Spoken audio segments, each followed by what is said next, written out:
Hello बच्चों, welcome to Manish imperial classes. और आज हम लोग करेंगे यूनिट 4 लेक्चर नंबर सेकंड। कौन सा चैप्टर चल रहा है बच्चों? चैप्टर 1। तो आज हम लोग सीखेंगे कंटिंजेंट लायबिलिटी के बारे में कि कंटिंजेंट लायबिलिटी क्या होता है। बच्चों, प्रीवियस लेक्चर में हम लोगों ने कंटिंजेंट एसेट को डिस्कस किया था। कंटिंजेंट एसेट्स क्या होता है? कंटिंजेंट एसेट्स एक पॉसिबल एसेट होता है।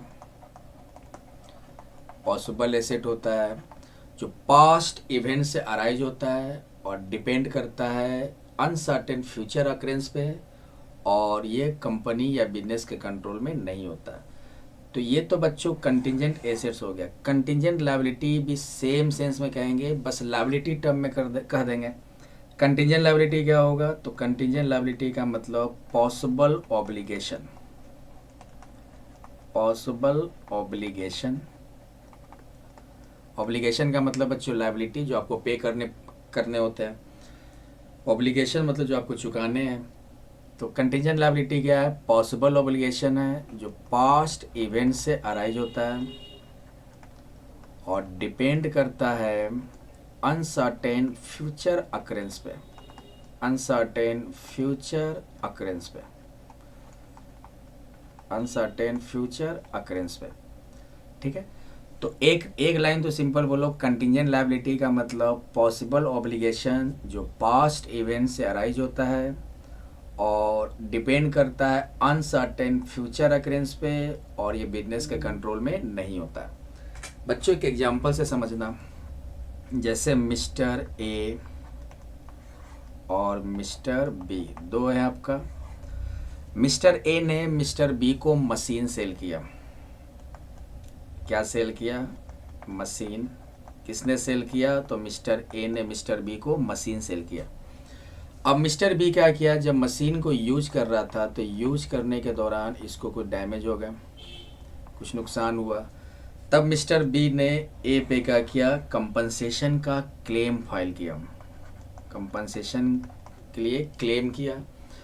तो यहाँ पे क्या है कि अब ये जब क्लेम करेगा मतलब सूट फाइल करेगा, तो मामला कहाँ जाएगा बच्चों? कोर्ट में।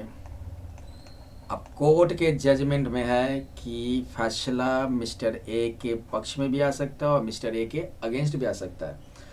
तो यहाँ पे पॉसिबिलिटी क्या है कि मिस्टर ए को हो सकता है कि जिस इसने जितना कंपनसेशन का सूट फाइल किया है हो सके कि उतना उसको देना पड़ सकता है। तो इसके लिए क्या हो गया? पॉसिबल ऑब्लिगेशन हो गया। मतलब पॉसिबल ऑब्लिगेशन का मतलब कि आपको ये लायबिलिटी चुकाने भी पड़ सकते हैं, या हो सकता है कि कोर्ट अगर जज आपके फेवर में जजमेंट कर दे तो आपको चुकाना नहीं पड़ेगा। इसलिए इसको कहते हैं पॉसिबल ऑब्लिगेशन। पॉसिबल मतलब कि चांस भी है कि आपको लायबिलिटी चुकाने हैं, और पॉसिबिलिटी है कि आपको हो सकता है कि लायबिलिटी नहीं भी चुकाने हैं। और ये बिजनेस कंट्रोल में बिल्कुल नहीं होता है, क्योंकि ये सारा चीज़ किस पे डिपेंड कर रहा है? कोर्ट के जजमेंट पे डिपेंड कर रहा है, और ये बिजनेस के हाथ में भी नहीं है। और अनसर्टेन फ्यूचर अक्रेंस का मतलब कि कोर्ट हो सके कि आपको लायबिलिटी नहीं देना पड़ सकता है, हो सके आपको कंपनसेशन देना पड़ सकता है। ये कोर्ट के जजमेंट पे डिपेंड करता है। तो समझे बच्चों? एक बार फिर से बोलते हैं, ध्यान से सुनना। कंटिंजेंट लायबिलिटी का मतलब होता है पॉसिबल ऑब्लिगेशन।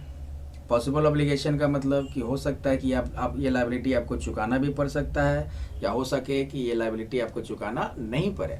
तो ये एक पॉसिबल ऑब्लिगेशन हो गया। अराइज क्या होता है? Past event. हर चीज़ कहाँ से अराइज होता है बच्चों? पास्ट इवेंट से। और डिपेंड करता है अनसर्टेन फ्यूचर अक्रेंस पे। अनसर्टेन फ्यूचर अक्रेंस पे डिपेंड करता है और बिजनेस के कंट्रोल में नहीं होता है। तो यही है बच्चों कंटिंजेंट लायबिलिटी। एग्जाम्पल के लिए, मिस्टर ए ने मिस्टर बी को एक मशीन सेल किया, और मिस्टर बी जब मशीन को यूज कर रहा था तो यूज करने के दौरान इसको कुछ नुकसान हो गए। तो उस डैमेज के लिए इसने मिस्टर ए पे क्या किया? क्लेम का सूट फाइल किया कि हमको कंपनसेशन चाहिए। तो जैसे ही सूट फाइल करेगा तो मामला कहाँ पहुँच गया? कोर्ट में। अब कोर्ट के जजमेंट पे डिपेंड करता है कि या तो मिस्टर ए के फेवर में फैसला है या मिस्टर ए के अगेंस्ट में है। अगर मिस्टर ए के अगेंस्ट में आया तो इसको लायबिलिटी देना पड़ सकता है, ये कंपनसेशन देना पड़ सकता है। और मिस्टर ए के फेवर में आया तो ये कंपनसेशन देना नहीं पड़ सकता। इसलिए इसको कहते हैं बच्चों पॉसिबल ऑब्लिगेशन। मीन्स कि ये कंपनसेशन का अमाउंट आपको देना भी पड़ सकता है अगर कोर्ट का जजमेंट आपके अगेंस्ट आ जाए और मिस्टर बी के फेवर में आ जाए। अगर कोर्ट का जजमेंट आपके फेवर में आ गया तो हो सके कि आपको लायबिलिटी चुकाना नहीं पड़ सकता। तो यही है बच्चों कंटिंजेंट लायबिलिटी। एक और कंटिंजेंट लायबिलिटी का ले लेते हैं हम। कंटिंजेंट लायबिलिटी जो होता है बच्चों प्रेजेंट ऑब्लिगेशन है, ठीक है। कंटिंजेंट लायबिलिटी क्या है? प्रेजेंट ऑब्लिगेशन है that arises from past event, that arises from past event but is not recognized because it will be because it is not, because it is reliable, दे दो, it is reliable estimate, it is reliable estimate, ठीक है। मतलब अब देखो इसका एक example समझाते हैं अच्छे से। जैसे ये तो था आपका एक एग्जांपल ले लो कि मान लो एक कार कंपनी है और इसने क्या किया, मिस्टर या एक कस्टमर को 5 कार बेचे। कितने कार बेचे? 5 कार्स बेचे। उसमें से जब कस्टमर टेस्ट ड्राइव कर रहा था तो उसमें से एक कार में आग लग गया। एक कार में क्या हो गया? आग लग गया। हो सकता है इंजन में कुछ खराबी हो।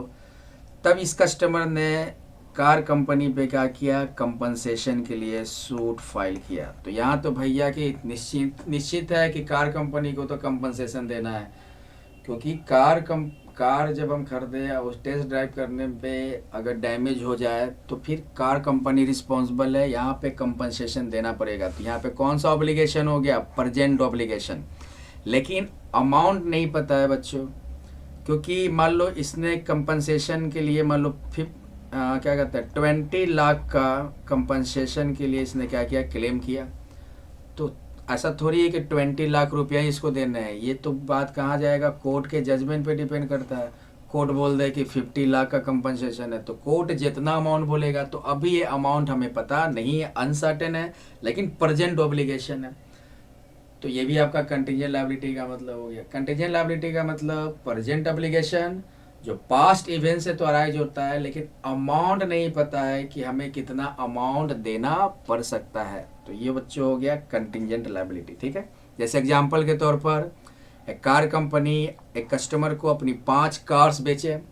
उसमें से एक कार में आग लग गया जिसके कारण कस्टमर को नुकसान हुए। तो कस्टमर इस डैमेज के लिए, इस घटना के लिए कार कंपनी पे कंपनसेशन के लिए सूट फाइल किया और 50 लाख का, मान लो 50 लाख का कंपनसेशन का क्या किया? उसने सूट फाइल किया। अब यहाँ पे कार कंपनी क्या है?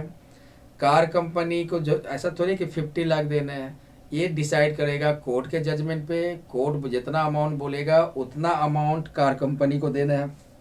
यहाँ पे अमाउंट नहीं पता है बच्चों, अमाउंट अनसर्टेन है, अनिश्चित है। लेकिन प्रेजेंट ऑब्लिगेशन है, कार कंपनी को तो कंपनसेशन देना है ना। कैसा कार बनाया हो कि आदमी बैठे और आग लग जाए, तो कार कंपनी तो रिस्पॉन्सिबल है, तो उसका तो प्रेजेंट ऑब्लिगेशन बन गया कि ये लायबिलिटी आपको देने हैं। लेकिन कितने अमाउंट का देने हैं, ये उस आदमी के कंपनसेशन जो मांग रहा है कि हमको 50 लाख का कंपनसेशन चाहिए, ये अमाउंट अभी नहीं, ये जरूरी नहीं कि ये अमाउंट पेबल हो।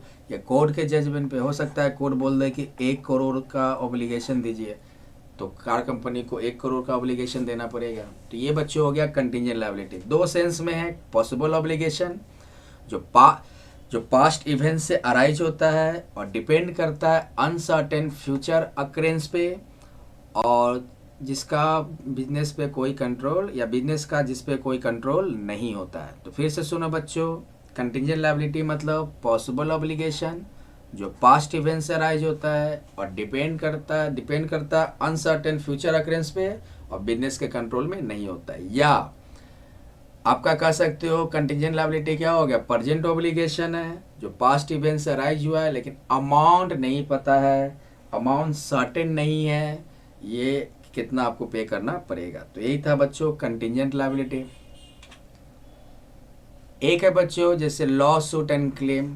तो बिल्कुल अगर आपके कंपनी के अगेंस्ट लीगल एक्शन है, क्लेम है, तो ये तो आपका पॉसिबल ऑब्लिगेशन हो गया कि आपको हो सके कि अगर अगर आपके ऊपर कोई क्लेम किया, मान लो 10 लाख का क्लेम किया है और आप अगर केस हार जाते हो तो आपको 10 लाख का क्लेम देना पड़ेगा, तो ये पॉसिबल ऑब्लिगेशन हो गया। उसी तरह होता है कुछ और ऑब्लिगेशन होते हैं, जैसे आप नॉन कंप्लायंस कर रहे हो, आप नियम नहीं माने, तो हो सकता है कि आप पे पेनाल्टी लगाया जा सकता है। तो ये भी पॉसिबल ऑब्लिगेशन है कि अगर आप नॉन कंप्लायंस कर रहे हो, आप नियम का पालन नहीं कर रहे हो, जिसके कारण आप पे पेनाल्टी लगाई जा सकती है, तो ये भी पॉसिबल ऑब्लिगेशन हो गया, मतलब कंटीजेंट लायबिलिटी। कुछ एग्जाम्पल है बच्चों, इसको पढ़ लोगे। एक वारंटी वाला, मान लो एक दुकानदार जैसे मिस्टर एक्स ले लेते हैं, उसने कस्टमर को सेल किया मान लो 10 लाख का कोई प्रोडक्ट, कोई भी प्रोडक्ट मान लो, ठीक है। तो हो सकता है कि कस्टमर फ्यूचर में मिस्टर एक्स के लिए वारंटी क्लेम कर सकता है। तो ये वारंटी क्लेम भी एक तरह का क्या पॉसिबल ऑब्लिगेशन है। अगर क्या ये यहाँ पे डिपेंड हो रहा है अनसर्टेन फ्यूचर अकरेंस, मतलब हो सकता है कि वो वारंटी लेने आए, हो सकता है वो वारंटी का क्लेम ना करे, लेकिन अगर कर दे तो चुकाना पड़ेगा। तो ये पॉसिबल ऑब्लिगेशन है, मतलब बच्चों कंटीजेंट लायबिलिटी है। कंपनी लॉसूट अगर फेस कर रही है, अगर कोई प्रोडक्ट डिफेक्टिव प्रोडक्ट कस्टमर को दे दिया तो कस्टमर उसके खिलाफ मुकदमा कर दिया, तो अगर कोर्ट का जजमेंट कंपनी के अगेंस्ट आएगा तो उसको चुकाने पड़ेंगे कंपनसेशन। तो ये भी आपका possible obligation means contingent liability. Contingent liabilities को रिकॉग्नाइज नहीं करते हैं बच्चों, बस कंटीजेंट लायबिलिटी को क्या करते हैं फाइनेंशियल स्टेटमेंट के फुट नोट्स में दिखाया जाता है। क्यों दिखाया जाता है? ताकि स्टेक होल्डर्स को पता चल सके कि इस कंपनी का इतना कंटीजेंट लायबिलिटी है। तो स्टेक होल्डर को इन्फॉर्म करने के लिए ये जरूरी हो जाता है कि फाइनेंशियल स्टेटमेंट को फुट नोट्स में दिखाए। इसको रिकॉग्नाइज नहीं करते बच्चों, not recognised. Contingent liability is not recognised in financial statement, लेकिन इसको हम कहाँ दिखाएंगे? फाइनेंशियल स्टेटमेंट के फुट नोट्स में स्टेक होल्डर्स को इन्फॉर्म करने के लिए बच्चों। तो ये था कंटीजेंट लायबिलिटी। कुछ क्वेश्चन करते हैं। Which of the following is an example of a contingent liability? Contingent liability simple समझो कि पॉसिबल ऑब्लिगेशन जो पास्ट इवेंट से अराइज होता है और डिपेंड करता है अनसर्टेन फ्यूचर अकरेंस पे और बिजनेस के कंट्रोल में नहीं होता है। और एक होता है बच्चों कंटीजेंट लायबिलिटी का प्रेजेंट ऑब्लिगेशन। प्रेजेंट ऑब्लिगेशन ये भी पास्ट इवेंट से अराइज होगा, लेकिन अमाउंट अनसर्टेन होता है। जैसे एग्जांपल दिए थे ना कि कोई एक कंपनी कस्टमर को कार बेचता है, उस कार को यूज करने में या कार का जब टेस्ट ड्राइव किया गया तो उसमें आग लग गया, तो जो कस्टमर है वो कार कंपनी पे कंपनसेशन के लिए क्लेम किया, सूट फाइल किया और 50 लाख का डिमांड किया, 50 लाख का कंपनसेशन मांगा। तो जो ऐसा थोड़ी कि 50 लाख देना पड़ेगा, ये किस पे डिपेंड करता है? कोर्ट के जजमेंट पे डिपेंड करता है कि कोर्ट ये कितना अमाउंट तय करेगा कंपनसेशन देने के लिए। तो ये प्रेजेंट ऑब्लिगेशन है, मतलब कार कंपनी को तो देना पड़ेगा ही कंपनसेशन, क्योंकि ये आप कार बेच रहे हो तो ये सब ध्यान रखोगे ना। तो कार कंपनी तो रिस्पॉन्सिबल है, उसको तो देना ही है। तो प्रेजेंट ऑब्लिगेशन इसलिए कह रहे हैं, लेकिन ये किस पे डिपेंड करता है? कोर्ट के जजमेंट पे। कोर्ट बोलेगा कि 20 लाख का ही कंपनसेशन देना है तो 20 लाख का ही देना है, इसलिए ये अनसर्टेन अमाउंट है। तो ये दो आपको पहचान करने का तरीका है कंटीजेंट लायबिलिटी। और कंटीजेंट लायबिलिटी को रिकॉग्नाइज नहीं करते हैं, फाइनेंशियल स्टेटमेंट के फुट नोट्स में दिखाते हैं। तो अकाउंट पेबल क्या होता है? जिससे उधार खरीदे, तो इसमें तो अमाउंट सर्टेन होता है, तो जिसमें सर्टेन अमाउंट हो सिर्फ लायबिलिटी हो जाएगा। बैंक लोन कितने का लिए, कितना चुकाने, यहाँ भी अमाउंट सर्टेन है, ये तो होगा नहीं, ट्रेड रिसीवेबल लायबिलिटी नहीं होगा। तो वारंटी प्रोविजन है, वारंटी क्या है? अलग अलग कस्टमर का अलग अलग वारंटी अमाउंट हो सकता है, तो यहाँ भी अमाउंट क्या अनसर्टेन है। और पॉसिबल ऑब्लिगेशन है, कोई कस्टमर आएगा वारंटी क्लेम करेगा तब ना वारंटी देना पड़ेगा, तो पॉसिबल ऑब्लिगेशन है। तो आंसर क्या हो गया बच्चों? बी। इनमें से कौन कंटीजेंट लायबिलिटी है? B. Next, in financial statements contingent liability is recognised, no recognised, adjusted, no adjusted. इसका सीधा आंसर क्या होगा? Not recognised. फाइनेंशियल स्टेटमेंट में कंटीजेंट लायबिलिटी को रिकॉग्नाइज नहीं किया जाता है। कहाँ दिखाते हैं? फुट नोट्स में दिखाते हैं, फाइनेंशियल स्टेटमेंट के फुट नोट्स में दिखाते हैं। तो बच्चों ये था कंटीजेंट लायबिलिटी। आप लोग पढ़ाई करते रहो, मेहनत करते रहो, रिवीजन करते रहो, बार बार लेक्चर आप देखते रहो, रिपीट पे रिपीट करते जाओ, उस्ताद बन जाओ, एक्सपर्ट बन जाओ। थैंक यू बच्चों।